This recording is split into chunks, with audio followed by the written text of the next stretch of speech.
రేవంతన్న నిగ్గదీసి అడిగే మునగాడు వీడు భూమిన వానైతాడు పిదసాదల ధైర్యం వీడు దొంగ దొరల భరతం పడతాడు మన రేవంతన్న పేద ఇంటికి పండుగ తెస్తాడు సోనియమ్మ దివెనతోని రాహులన్న సైనికుడయ్యి పెద్ద కొడుకై యుద్ధం చెయ్య సిద్ధమాయే రేవంతన్న మూడు రంగుల జెండా పట్టి సింగమోలే కదిలినాడు ఒక్కరో కాంగ్రెస్ సూర్యుడు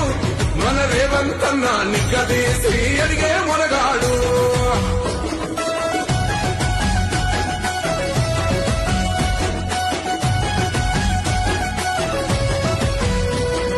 దాడులెన్ని జరిగిన గాని దడువలేదు రేవంతన్న గంటకంతా ఎత్తుకు ఎదిగాడో